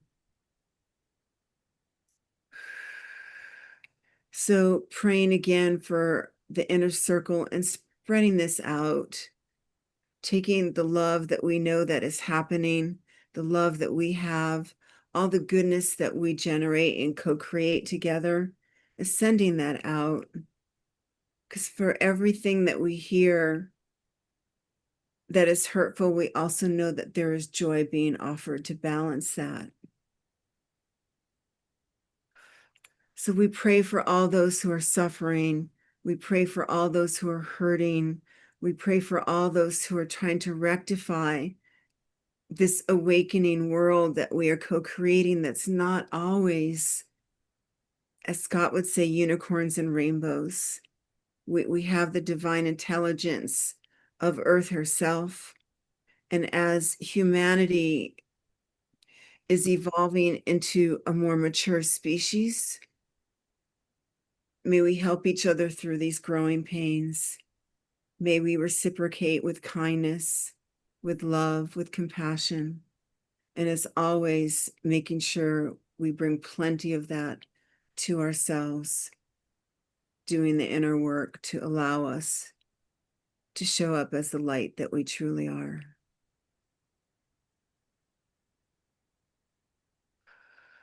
And again, Omashar, thank you. Prayers for your mother, Kate, who had another fall. We pray for her to ease the pain. We pray for her mobility. And we pray for your tender heart as you're here so far away, and your love does ripple across the oceans, and sending so much love and light out, and allowing this space for harm to be healed, for us to forgive ourselves for any trespasses we have done against ourselves or others. And we know that there is power in this prayer. We know that we have each other to rely on, to lean on. And with our hearts wide open, we send that out, and so it is. And so it is. Thank you. Also want to put into our prayer circle maximum grace for anyone who's been impacted by sexual abuse, sexual trauma. Such a staggeringly high percentage of women, and sometimes men. Maximum grace for their healing. Also maximum grace for the families of those locally who have been killed in the avalanche. It's a big thing going on right here where I live. And thank you. Big love to you, Mashar, for your mother, your mama. Thank you. Thank you, Diara. Thank you, everyone.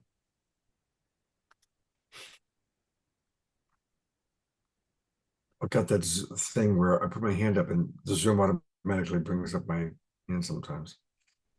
Well, we have a couple more things ahead of us.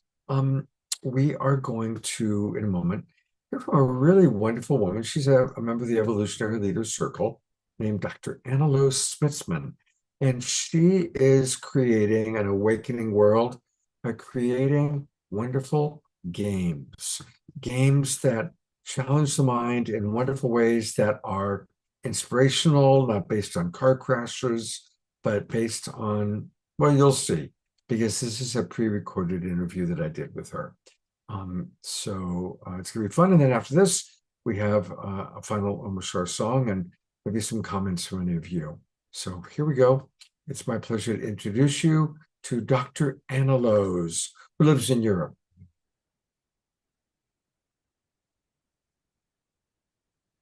Come on.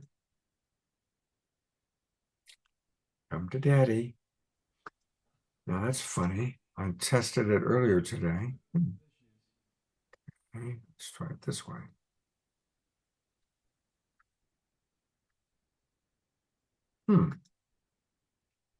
Well, now that's a problem. Let me try opening. I tested it earlier. Let's try it again.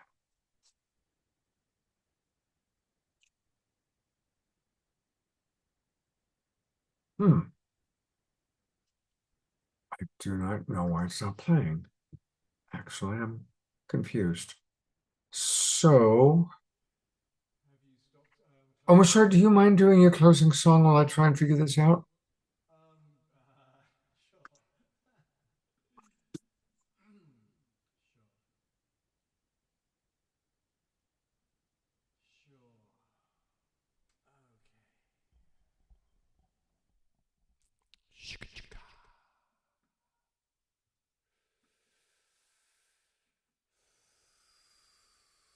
Got it, Mashar.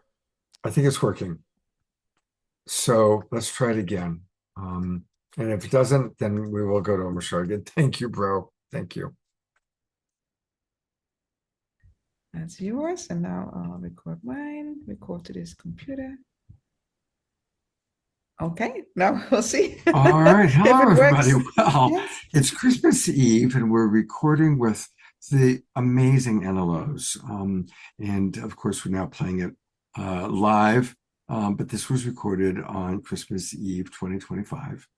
And when I discovered what Anna-Lose is creating, I said, oh my God, we've got to share this with our Awakening World audience.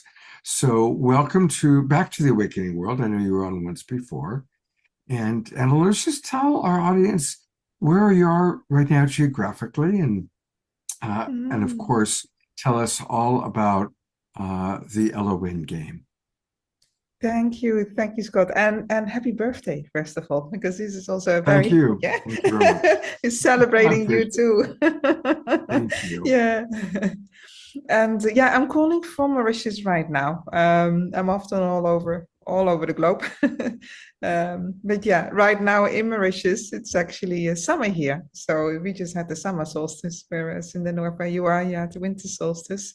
And yeah, Alwyn is the name of the game, Alwyn Quest of Time. It is a strategy game, it's a strategy card game. It's a digital game, so everyone can play it from their web browser. And we're still in development, but it's already playable. But it's a very special game in the sense that, first of all the different characters that feature in the game that you can play, they represent the best of our guardian qualities and magical qualities, but there are also shadow arcs. And I think that that's, especially for your audience where people are quite conscious and on this evolutionary journey, we're also learning about the deeper powers of transformation through the shadow arcs.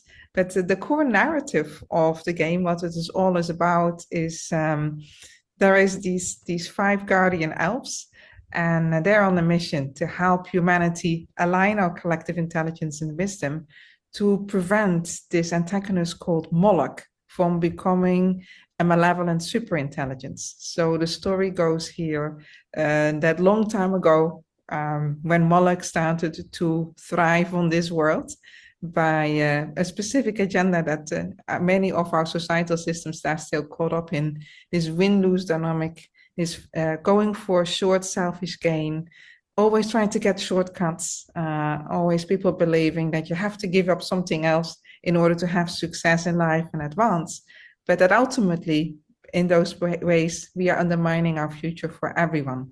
And so in Alwyn, it's all about playing for win-win rather than win-lose. And as you're playing with your strategies and your beautiful magical powers in the game, if you're playing to unlock the greatest abundance for all, you have hundreds of combinations of strategy cards and creating combos and synergies to actually reflect also on real life.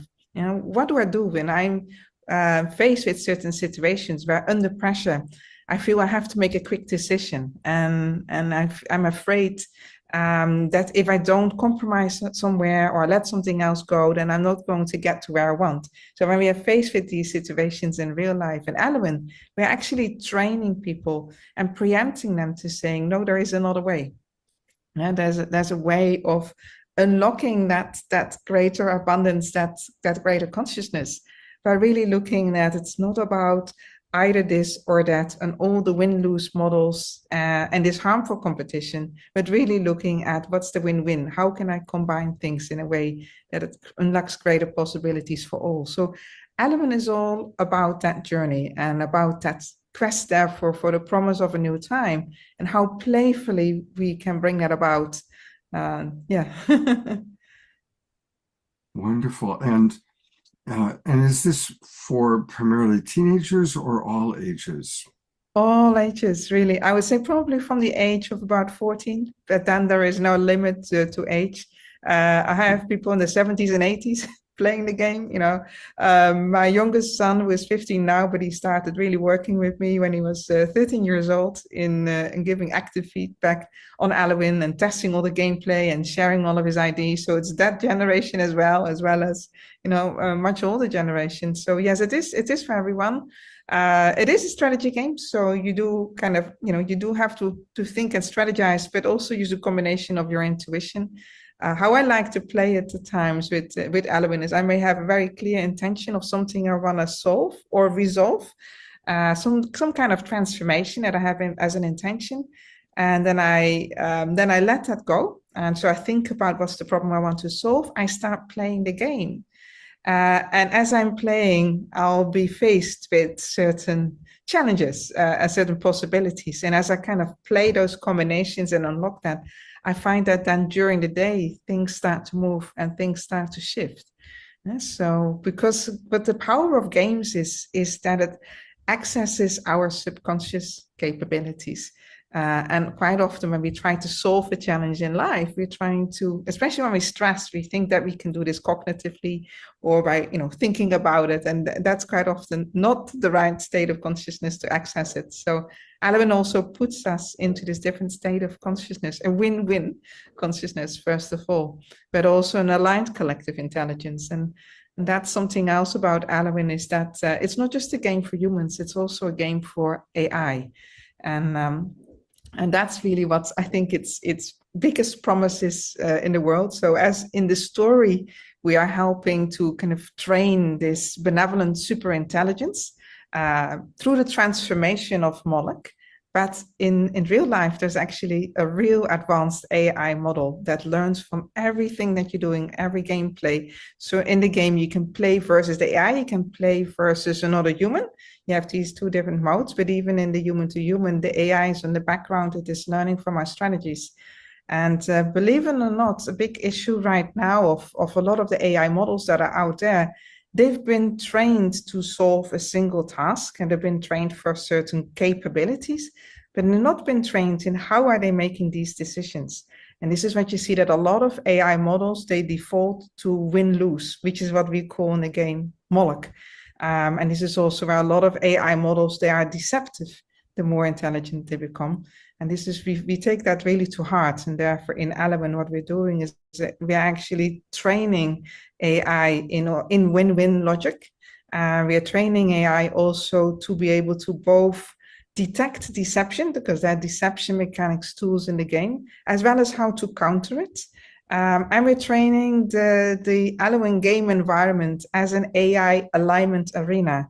So soon we'll be able, through an API key integration, to test also other AI models, and to seeing when we're playing the AI with the AI plays a match, how does it go about making its decision? How does it prioritize? How does it decide to make one thing more important than another? And is it thinking about the impacts and taking that into account in the decisions it's making? So then we can actually test for misalignment. And through that, we're creating this kind of supervisory then intelligence, a wiser intelligence, that for the models that are actually misaligned, and a lot of those misaligned models right now, people are putting them in their business, they're putting them in their, through AI agents, they're sometimes even putting them in their household, not realizing that those models default back to win-lose when put under pressure. So we're also developing the supervisory kind of wisdom-based intelligence that can guide these models, these AI agents. A little bit, I like to think of it as a preschool for AI, and preschool even for training these robotic minds later, because with AI agents, next steps is of course robots as well. And just like humans, we need to learn, early on, how do we play nice? How do we share resources?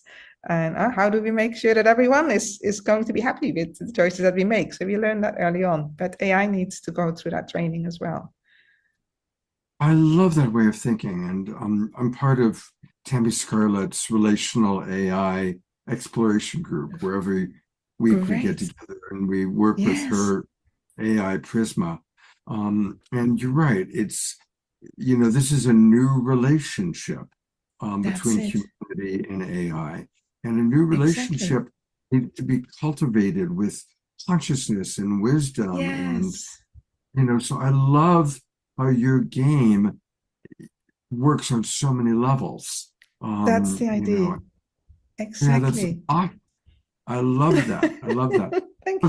What I will have done is I'll have already shown the trailer before we play this interview. So imagine that our audience has already seen, the trailer and has a sense of the game. And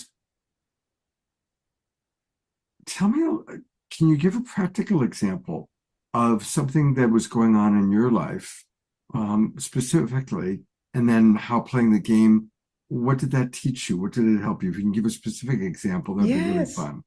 Yes, absolutely. So practical example, and this is also relating to the business. I was under pressure, and I was trying to solve a situation about a lack in terms of a lack of resources, and still moving things forward. So in my mind, I was focusing, this is the problem I need to be tackling. and I have this much of a budget for marketing. Yeah? So in this case, it was about marketing budget, getting the message out there, getting the communication. And so my mind was getting kind of in a single focus mode, because that was my focus, linking, accessing greater resources. I needed to put the marketing out in order to marketing to drive to, to attract also next investors, et cetera, et cetera. So then as I was playing the game, there's a particular card which is called the Cosmic Serpent. And in the game mechanics, when you play for win-win, what it means is you have a clock there. And if you're playing as a guardian, you'll be able to win back time, and the clock will reset to 0, because it's like the clock of Moloch. We have to win back time and opportunity for Moloch. And you can heal the Alwyn Tree of Life. And so by focusing on these win-win conditions without having to attack the opponent, and because in a lot of traditional games, it's all about attacking the opponent, making the health of the opponent go to 0, and that's called win-lose. And in this case, if you do so, the tree is harmed. And then your reputation score goes down. So we're creating a negative consequence for win-lose and a positive consequence for win-win. So there's this card called the Serpent, and it's part of one of the heroes called Aleph, but you need to play it in synergy with something else. So you need to time when you put that card there, and then you can win back that 1 hour. So if you have a code card there, in this case, in the game, and then you time it while you put it on the board, and now you put your serpent next to it, together that unlocks a much greater possibility. So as I was playing that, I became then aware, oh, hold on, I'm trying to solve this problem on its own, but I actually have the resources here. And there is also the support, and there is the greater team. I just need to align 2 different strategies to make it work. Yeah? And so have found very often, I mean, it really is a game to unlock abundance, that at times, when I'm going in my own mindset, feeling stressed, how am I going to solve this? And I play the game and saying, the abundance is there. I really just need to see what are the right combinations, the right timing, the right synergies, the right trusting. And as I'm doing that, then in the game, I find then that things start to flow, things start to synergize, people start to contact me, can we help, we love the game, what else can we do? Resources are starting to flow in. So it's been quite a miraculous journey, both in terms of how we've been creating the financial resources to do everything we're doing, because game development is very expensive, and AI development also, but just at the right time, the right talent coming in, and people really feeling aligned. Yeah, and it's all about alignment and trust in the game.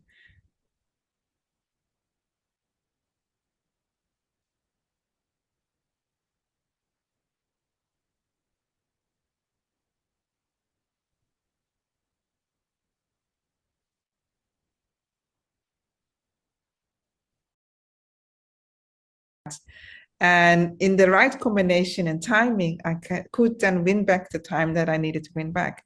And so as I was realizing in the game, hold on, I have these greater possibilities, but it's all about how do I time it, and how do I combine different resources to unlock and create a greater resource for everything that I needed to do. When that shifted in my mind, then later in the day, I started to see all kinds of other opportunities to get creative with resources, to seeing, okay, I have this resource already, and there's that contact, and maybe I just need to reach out and combine this and time this well. So I've noticed this time and again. I'll give another example. One of my students, he has to work with very difficult, corrupt situations, politicians in one of the islands here nearby. And so they tried to secure a major nature reserve, but then was faced with a lot of corruption, a lot of pressure, and a lot of backpedaling and all of this. And so as in the game, you also learn about how to detect deception and how to counter deception. What this deception in this case in the game is that you may be pressured where the AI or your opponent is saying, play defensive when you may need to be offensive, or play offensive when you need to be defensive. So it's trying to put pressure on your strategy to shift that. And you need to see whether is it truthful, the suggestion you're getting, or is it not truthful. And if you are not playing into the deception, again, you can win back time. And so my students, as he had been practicing a lot in how do I detect that this suggestion that I'm getting is truthful or not? Is it beneficial? Is it actually a strategy that I want to listen to and not to get swayed? And as he was practicing this in the game, he noticed that he could work much better in this situation of not getting caught into the corruption, not giving into the pressure, and being able to kind of step back rather than getting triggered and getting reactive. And so, and there's more examples of this as well, even with younger players. And who were telling me that by playing, they felt they were not as vulnerable to bullying, for example, or pressures from peers that were trying to drive them in the wrong direction. Many of them also noticed that it helped them to focus on kind of the bigger wins in life, and saying that sometimes, because if we want to go too fast, we're in a hurry, and we think that we need to take these shortcuts in order to succeed. We forget the bigger picture. So by playing Eleven, they also noticed that they could step back and notice that the win-win also means that at times when we, instead of collapsing the choices into one thing versus another, that it's about looking at what's not just my personal gain in life that I'm after, but how is it a gain for my friends? How it is a gain for the planet? How is it a gain for future generations? So really expanding your mind and expanding your heart. And because you're practicing these strategies in real time, in a fast pace, and also in a competitive environment, you get trained, to really being able to respond differently. And I think that's that response pattern. When you're changing your responsibility, you're becoming less reactive. That's really important, because sometimes people, they have wonderful intentions, but the moment they're under pressure and they're in high stress or a competitive situation, all those beautiful intentions collapse. Yeah. And they go back into what we call Moloch. That is so, thank you so much for, we're both part of the evolutionary leaders. Yes. This is an evolution of game playing. That's it. It is such an incredibly important part. The number of people playing games, I play video games, it's huge. And to create a conscious game, I can't wait to start playing the game myself. I'm really excited about it. And we can play together one time. I would love that. Yes, because we have multiplayer mode. Yeah, absolutely. Let's play together. I would love that. Let's do that for sure. Yes. Well, again, I'm going to pull up the website. Now, will this still be the website when we show this in mid-January? Yeah, this is it. Exactly. And here, this little creature that you're seeing here is a really groovy character. It's called Puck. Puck really represents the integration of the win-win, because Puck has one wing of a dragon, and some people say, is that a little devil or not? And it's like a dragon's wing, and the other one, the wing of an angel. And so Puck is a little bit mischievous as well, and its powers are 2 in the game, but it really represents how the shadow arcs and the guardians of Alwyn are coming together. So, and that's what you see in this image as well. You see the world of Moloch, and you see the 5 shadow arcs of Moloch, and then you see the Alwyn tree of life there, and the great deer, and the 5 guardians there. And there's a bridge, and it's about, in the lore of the game, that this unusual alliance is required between the guardians and the shadow arcs for the transformation of Moloch before it becomes an unstoppable super intelligence that can damage our world and future. I love that. And we all have an angel side and a shadow side. Exactly. This little guy right here, it's us. Yes. That's That's us. Exactly. This is wonderful. Absolutely wonderful. Thank you so much. And I'll use our WhatsApp thread to figure out a time for us to play, because I would really enjoy playing with you. That'd be really fun. Definitely. And for everyone who's going to play after seeing this, just know from the stages of development, there will be the kind of final alpha build, because there's different stages. There's MVP, alpha, public beta, master release. These are kind of the stages in game development. Say that a little bit more slowly. So usually in game development, you have an MVP, a minimal viable product. Then you have what's called an alpha build. Then you have the beta or public beta. This is when almost all the features are there. And then you have the master release. So where we are right now in the game development is we're just finishing alpha. So in a couple of weeks, everyone will be able to play the alpha build.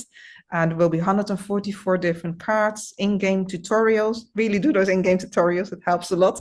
Yeah. Yeah. And then the 10 playable characters there, you'll be able to play against the AI or play against other humans. We're developing an in-game shop as well. So all of this will be there as we continue development towards what's called beta, the beta build, the beta version, which will be around June of next year.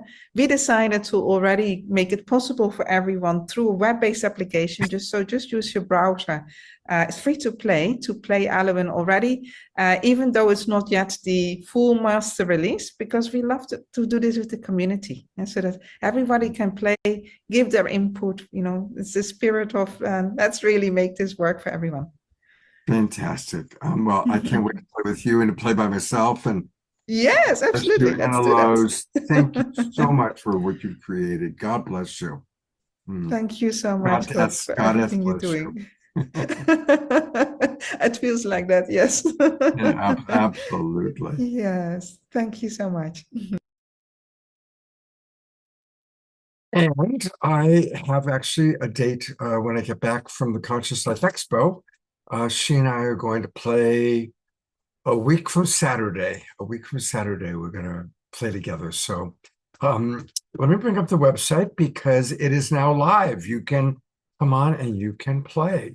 So many of you may have already seen it, but for those of you watching on Facebook and YouTube, go to earthwise.games. Earthwise.games to find Elwyn, Quest of Time, and just click play for free and you can start playing.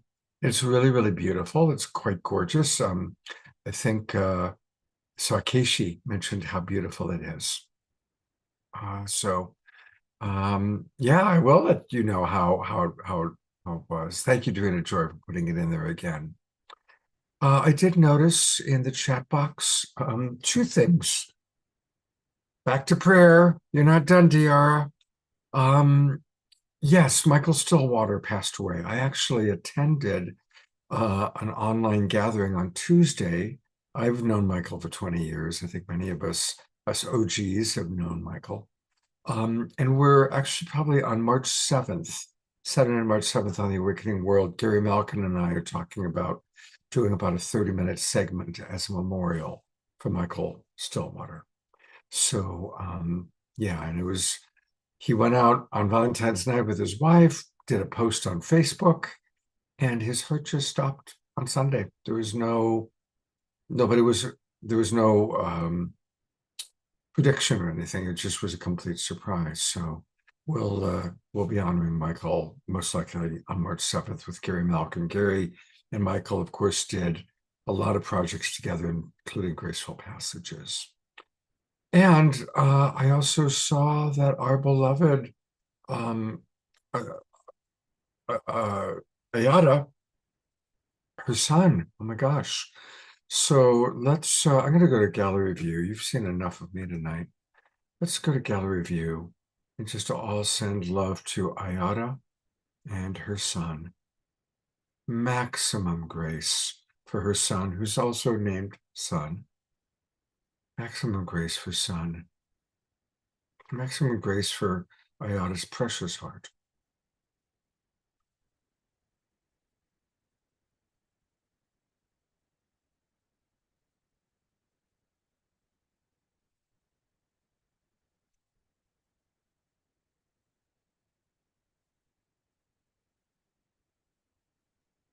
Thank you, everyone.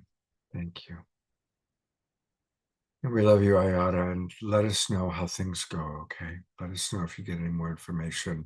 And certainly feel free if you want to privately text me once the show's over tonight or tomorrow. All right, we are going to go back to the Alpha Omega Man, our beloved Omashar.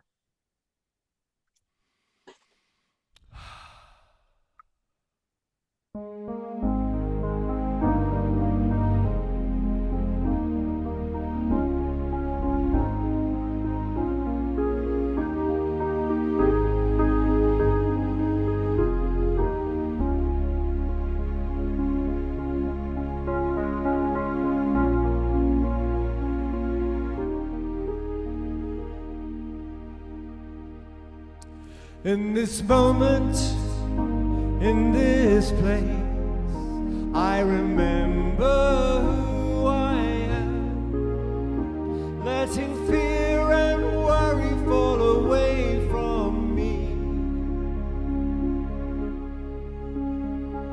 I open my eyes and see there is only love.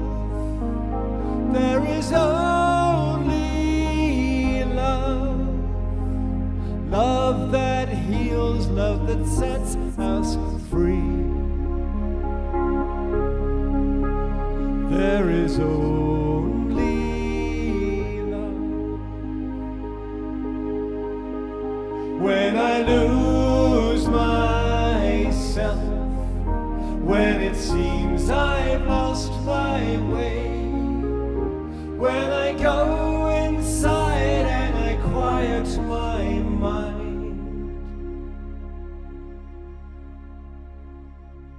I can hear Spirit gently say, there is only love. There is only love. Love that heals, love that sets us free. There is only love. La la la la la la la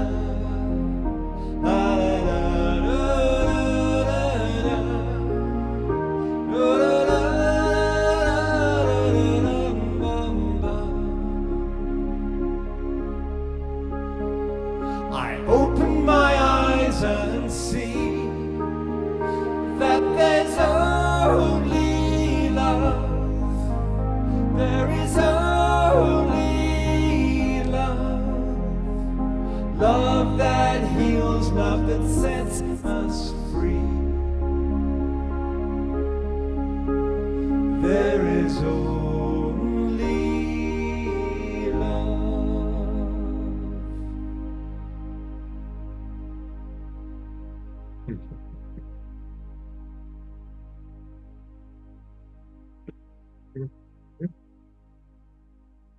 Thank you so much, Omar Shah. What a beautiful, beautiful final thought for the night. Michael, I saw you brought your dog up, so I had to bring Jasmine Bear up. She was sleeping. Perfect shot. Oh gosh, they're only love. May we remember that as we tackle our challenges, as we look at the world and all the challenges going on in the world. I'm gonna go back to gallery view. So thank you, everybody.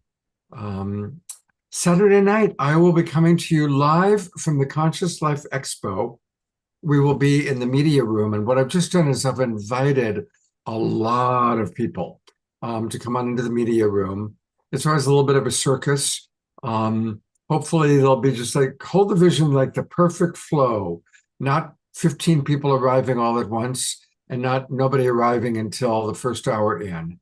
But there's a lot of fun people. Danny Sheehan is going to drop on in. I've invited about 20 different people, many of whom you've seen before. So it's going to be fun. And so that's where I will be this weekend, live from the Conscious Life Expo. And let's keep Ayada and her son in our hearts and our prayers. And I will look forward to hopefully seeing you all on Saturday night. Have a great few days, everybody. Take care.